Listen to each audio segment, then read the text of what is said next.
Hello दोस्तों, कहानी की शुरुआत होती है और हमें खून से सनी हुई तलवार दिखाई जाती है। इसके बाद एक झलकी हमारे हीरो की। फिर हम देखते हैं कि आसमान लाल हो चुका होता है। सामने एक इंसान कुछ बड़बड़ा रहा होता है लेकिन हमें सुनाई नहीं देता।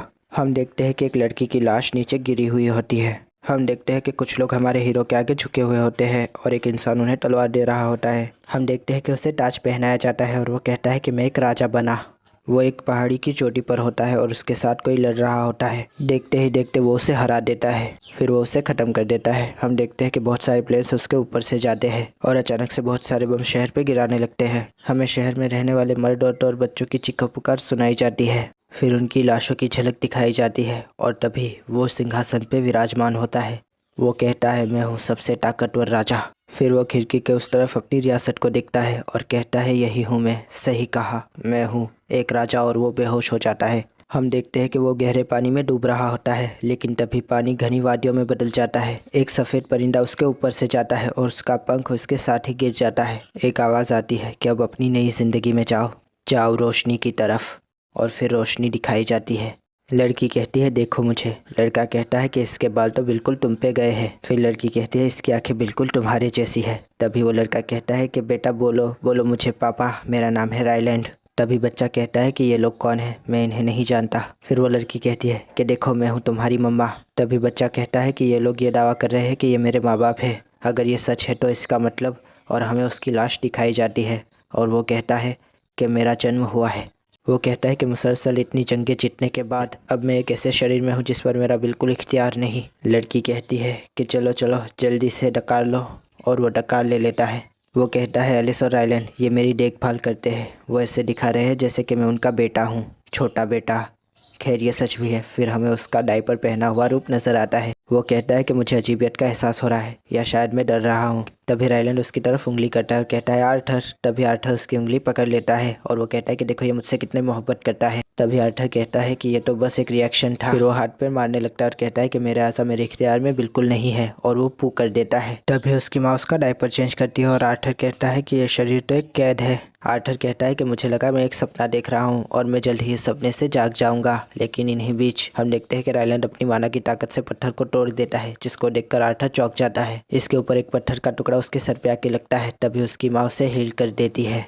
आर्थर कहता है कि ये ताकत मैंने पहली बार देखी है, मुझे ये नहीं पता कि ये क्या है। फिर हमें रायलैंड एक सुअर को मारता हुआ नजर आता है। एक ही मुक्के में उसे धराशाही कर देता है। हमें उसके कुछ दोस्त दिखाए जाते हैं, इनका इंट्रोडक्शन हमें आगे मिलेगा। आर्थर कहता है कि अभी मैं अपने आसपास की चीज़ों को समझने की कोशिश कर रहा हूँ। तभी रायलैंड कहता है, एलिस और आर्थर आ जाओ, गले लग जाओ। लेकिन तभी वो देखता है कि उसके ऊपर मिट्टी जमी हुई होती है। वो कहता है कि मुझसे अभी दूर ही रहना चाहिए। आर्थर कहता है, यहाँ पर आम लोगों को हथियार रखने की इजाज़त है। इससे ही पता चल सकता है कि ये जगह कितनी ज़्यादा खतरनाक है। इसका मतलब यह है कि मुझे जल्द से जल्द खुद को तैयार करना होगा। फिर हम देखते हैं कि आर्थर को नींद आने लगती है। एलिस कहती है कि सोने का वक्त हो गया। तभी आर्थर कहता है, आखिरकार इस दिन का अंत हुआ, लेकिन ये इतना बुरा भी नहीं है। और फिर वो सो जाता है। हमें दिखाया जाता है कि इसकी पहली ज़िंदगी में वो कभी भी चैन की नींद नहीं सोया, क्योंकि हमेशा उसके ऊपर खतरे मंडराते रहते थे। दो लोग उसके ऊपर हमला कर देते हैं लेकिन वो उन्हें चाकू से मार देता है। वो कहता है, मेरी पिछली ज़िंदगी में मेरे पास सुकून की नींद नहीं थी। हम देखते हैं कि बहुत दिन गुजर जाते हैं और आर्थर अपने घुटनों पर चलना शुरू कर देता है।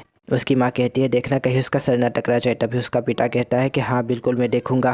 आर्थर खुद को शीशे में देखता है और सोचता है कि ये जगह एकदम नई है। तभी उसका पापा कहता है कि देखो छोटा आर्थर खुद को शीशे में देख रहा है। तभी वो कहता है कि छोटा आर्थर, ये लोग मुझे इसी नाम से बुलाते हैं। फिर हम देखते हैं कि उसकी मम्मी उसे पालने में सुलाकर चली जाती है। तभी वो आँख खोलता है और अपनी चद्दर से नीचे उतर जाता है और हंसता है। फिर वो कहता है कि मैंने अपने जोड़ों पे काबू पा लिया है, अब मुझे बस अपनी मंजिल की तरफ जाना है बगैर किसी का ध्यान खींचे। फिर वो दरवाजे को खोल देता है और हम देखते हैं कि यह लाइब्रेरी होती है। वो फिर दराज में से एक किताब उठा लेता है। वो कहता है, आखिरकार मुझे ये मिल ही गई, मैं इसे कब से ढूंढ रहा था।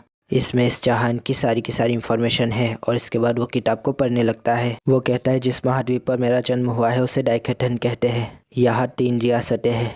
पहला डार्क किंगडम, बोनो का राज्य, जो कि पहाड़ों के अंदर है। इसके बाद एलेनॉयर, जो कि एल्फ्स का राज्य है, जो घने जंगलों के बीच है।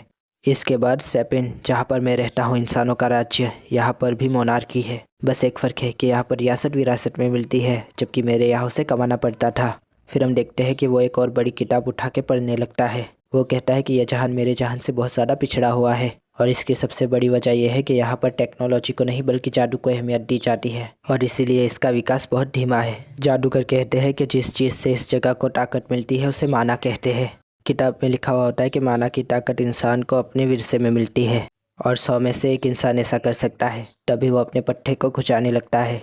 फिर वो कहता है कि इंसानी जिस्म पे इसके 2 प्रभाव पड़ते हैं, एक तो आर्ग्यूमेंटल और दूसरा कंजूरियर। आर्ग्यूमेंटल अपने माना का इस्तेमाल जिसामत को बढ़ाने के लिए करते हैं, जिससे उनकी ताकत, बचाव और एबिलिटी बढ़ जाती है, जबकि कंजूरियर इसका इस्तेमाल दूसरी चीज़ों पर करते हैं, इससे वो चीज़ों को अपने हिसाब से ढाल सकते हैं। तभी वो किस्सा याद करता है जहाँ पर उसकी माँ ने उसके पिता को ठीक कर दिया था और वो कहता है कि अपवाद तो हर जगह पे होते ही है। फिर वो कहता है कि माना को काबू करने के लिए माना कोर की ज़रूरत होती है। ज़्यादातर लोगों की ताकत उनकी तरुणावस्था की शुरुआत से लेकर अंत तक सामने आ जाती है। इसके लिए उन्हें माना को अपने शरीर में एक जगह पर केंद्रित करना होता है और इसी केंद्र को माना कोर कहा जाता है। वो एक बार मिल जाए उसके बाद आप कुछ भी कर सकते हैं। फिर वो कहता है ये तो मेरी दुनिया की तरह लगता है, वो भी एक ताकत है लेकिन वो शरीर के अंदर होती है और उसे वक्त वक्त पर बाहर लाना पड़ता है। की को काबू करने के लिए जो किया जाता है वही करके देखता हूँ। फिर वो कहता है कि ये मेरी पिछली ज़िंदगी का इल्म है, शायद इससे काम बन जाए और फिर वो ध्यान लगाने लगता है। वो कहता है हो गया, लेकिन तभी उसकी मम्मी उसे उठा लेती है और कहती है आठ, तुम यहाँ क्या कर रहे हो? वो कहता है कि मैं पकड़ा गया। फिर वो कहती है कि तुमने पू कर दी है। तब वो कहता है कि ऐसा कैसे हो सकता है भला, और अपने पट्टों पे हाथ मारता है और कहता है कि मुझे माफ़ कर दीजिएगा, मैंने सच में पू कर दी। फिर उसकी माँ कहती है कि चलो मैं तुम्हारा डायपर चेंज करवाती हूँ। तभी वो कहता है कि ये ज़िंदगी तो सच में एक कैद है, मुझे कुछ ना कुछ करके बहुत ज़्यादा ताकतवर बनना ही पड़ेगा। और उसकी माँ दरवाज़ा बंद कर देती है। हम देखते हैं कि उसकी माँ डायरी लिख रही होती है। वो कहती है कि 2 साल हो चुके हैं और मैं अपने बेटे को जानने लगी हूँ। उसे घूमना फिरना बहुत ज़्यादा पसंद है और वो चीज़ों को जानने के लिए बहुत ज़्यादा उत्सुक रहता है, लेकिन फिर वो मायूस हो जाती है और कहती है मैंने उसे हंसते हुए कभी नहीं देखा। हम देखते हैं कि रायन आर्थर को एक टहनी पकड़वा देता है और उसे जोर जोर से हिलाने लगता है। तभी वो आवाज़ लगाता है एलिस को और कहता है देखो हमारा आर्थर क्या कर रहा है। तभी एलिस बहुत ज़्यादा गुस्सा हो जाती है। वो कहता है कि क्या हुआ? तभी वो कहते हैं कि मैंने सोचा था कि तुम इसे बस चलाने वाले हो। तब वो कहता है कि मैं तो बस इसे खिला रहा था। तब वो कहते हैं कि तुम मेरे प्यारे आर्थर से ये क्या करवा रहे हो? और फिर वो रायलन को डांटने लगती है। तभी आर्थर कहता है कि मैं 2 सालों में समझ चुका हूँ कि इन दोनों का रिश्ता कैसा है, या फिर ये शायद सारी दुनिया ही मातृसत्ताक है। लेकिन तभी हम देखते हैं कि उसकी माँ उसको बाजार घुमाने लाती है। आर्थर कहता है कि यहाँ पर मुझे इस दुनिया की अच्छी जानकारी मिल जाएगी, हथियारों की बनावट और क्वालिटी देखकर मुझे पता चल जाएगा कि यहाँ की टेक्नोलॉजी कितनी एडवांस है। फिर वो कहता है कि यहाँ पर कुछ ऐसी चीज़ें भी है जो कि मेरी पिछली ज़िंदगी में नहीं थी और ना ही उस दुनिया में थी जहाँ पर मैं रहता था पहले। किसी इंसान में जादू करने की ताकत होना ये सच में बहुत ही ज़्यादा बड़ी बात थी। फिर उसे नींद आने लगती है। एलिस कहती है कि तुम्हें नींद आ रही है। तभी वो कहता है कि इन दोनों में से एक मुझे चाहिए मेरी देखभाल करने के लिए। क्या परिवार ऐसा ही होता है? तभी हमें उसकी पिछली ज़िंदगी दिखाई जाती है। वो एक अनाथ होता है जिसको कोई अनाथ आश्रम की सीढ़ियों पर छोड़ के चला जाता है। वो कहता है मुझे कैसे पता होगा, लेकिन ये बहुत ही ज़्यादा गर्म है। उसकी माँ कहती है सो जाओ आर्थर, मुझे बहुत अच्छा लगता है जब तुम पढ़ने के लिए बिस्तर को छोड़ देते हो। इसके अलावा जिस तरह से तुम बाजार में चीज़ों को देखते हो इतनी उत्सुकता से, ये शायद तुम्हें अपने पिता से विरसे में मिला है और मुझे यकीन है कि तुम एक दिन अपने पिता की तरह इस दुनिया में घूमने के लिए निकल पड़ोगे।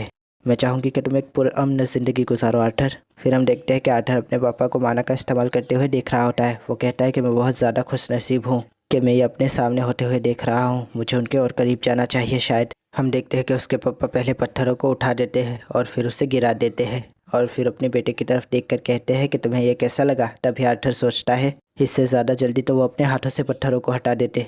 तभी उसकी मम्मी उसे पकड़ कर कहती है कि देखो तुम्हारे पापा आप क्या करने वाले हैं। तभी वो माना कोर को जगा लेते हैं और एक मौका मारते हैं जिससे पट्टा दूर चला जाता है। इसके बाद लात मारते ही वहाँ पर सब कुछ साफ हो जाता है। तभी आर्थर कहता है कि मेरे पापा एक आर्ग्यूमेंटर है।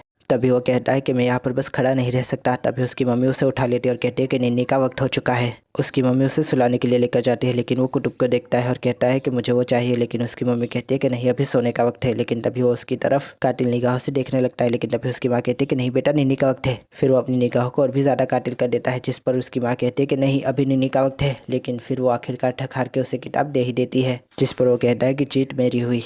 फिर वो कहता है कि इन 2 सालों में मैंने बहुत ज़्यादा कोशिशें की है, मैंने हर तरफ का ध्यान लगा के देखा है और अपने शरीर के अंदर माना कोर को स्थापित करने की कोशिश की है। न जाने कितनी ही बार मैंने इसे ध्यान पे लगाया है और वो और भी ज़्यादा ध्यान करने लगता है।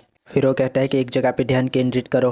वो कहता है कि मैंने इसको बहुत बार इस्तेमाल में लिया है, लेकिन इस बार कुछ अलग है। हम देखते हैं कि रायलन बाहर पेड़ तोड़ रहा होता है और वो कह रहा होता है कि बस मैं पहुँच ही गया, बस थोड़ा और करना है। और तभी हमें रोशनी सी नज़र आती है। दूसरी तरफ हम देखते हैं कि रायलन को एलिस पानी दे रही होती है, लेकिन तभी धमाका हो जाता है, सब कुछ चकनाचूर हो जाता है। हम देखते हैं कि रायलैंड एलिस को अपनी आगोश में ले लेता है। उसकी पीठ पूरी तरह से जल जाती है। तभी वो कहता है कि तुम ठीक तो हो। तभी एलिस कहती है कि आर्थर अंदर ही है। तभी वो दोनों घर के अंदर आ जाते हैं दौड़ते हुए। रायलैंड आर्थर को देखते हुए कहता है कि ऐसा नहीं हो सकता, तुम तो अभी 3 साल के भी नहीं हुए। उसके पीछे एलिस आती है और कहती है कि क्या हुआ। तभी रायलैंड कहता है कि एलिस हमारा बेटा तो। तभी हम देखते हैं कि आर्थर हवा में तैर रहा होता है। वो कहता है कि आखिरकार मेहनत का फल मिल ही गया। फिर वो नीचे आ जाता है और कहता है कि आखिरकार ये हो ही गया। लेकिन हम देखते हैं कि छत टूट के उसके ऊपर गिरने वाली होती है। वो भागने जाता है लेकिन गिर जाता है। तभी वो कहता है कि क्या मैं ऐसे मरूंगा। लेकिन हम देखते हैं कि एलिस उसे पकड़ लेती है और रायलैंड उस छत को ऊपर हवा में फेंक देता है। एलिस उसे देखने लगती है और उसका नाम ले लेकर रोने लगती है। आर्थर कहता है कि ये दोनों हमेशा मेरी हिफाजत करते हैं। लेकिन उसके आंसू उसके ऊपर गिरने लगते हैं। हम देखते हैं कि एलिस रो रही होती है और मुस्कुरा भी रही होती है। आर्थर ये देखकर हैरान हो जाता है। रायलैंड कहता है कि वो कैसा है अब। तभी एलिस कहती है कि खुदा का शुक्र है वो अब ठीक है। आर्थर कहता है कि ये दोनों रो क्यों रहे हैं, इन्होंने तो अपने फ़र्ज़ को अच्छे से निभाया। तभी उसको अपना माजी याद आने लगता है। उसके हाथ में तलवार होती है और एक तरफ खड़ा हुआ होता है। तभी दूसरी तरफ एक लड़का होता है जो कि नीचे गिरा हुआ होता है और उसके माँ बाप उसे संभाल रहे होते हैं। वो कहता है कि उन्हें आखिर गर्व किस बात का हो रहा है। लेकिन फिर हम देखते हैं कि वो अपनी माँ को देख रहा होता है। वो कहता है कि मुझे समझ नहीं आ रहा, मुझे कुछ भी समझ नहीं आ रहा। फिर उसकी आंखों से भी आंसू निकलने लगते हैं और वो कहता है कि ये कोई ऐसी चीज़ है जो मैंने इस दुनिया में सीखी। वो अपनी माँ बाप की रोती हुई हंसी को देख रहा होता है। वो कहता है कि ये एक ऐसी चीज़ है जो मैंने अपनी दुनिया में कभी भी महसूस नहीं की। फिर वो अपनी माँ को ज़ोर से पकड़ लेता है और कहता है मम्मी मम्मी, और ज़ोर ज़ोर से दहाड़े मार के रोने लगता है। और वो कहता है कि कोई तो मुझे बताओ कि ये है क्या। इसके बाद हमें एक काला खूंखार दानव दिखाया जाता है जिसकी आंखें और मुंह लाल होता है और यहाँ पर यह एपिसोड खत्म हो जाता है। दोस्तों, अगर आप आगे की कहानी को जानना चाहते हैं तो दिख रहे वीडियो को क्लिक करें। और आशा करता हूँ कि आपको ये रिव्यू पसंद आया होगा। अगर पसंद आया हो तो लाइक कीजिए, शेयर कीजिए, सब्सक्राइब कीजिए। ज़्यादा पसंद आया हो तो कमेंट भी कीजिए। दोस्तों थैंक यू, खुदा हाफिज़। अपना ध्यान रखेगा, शेयर कीजिए। थैंक यू, खुदा हाफिज़।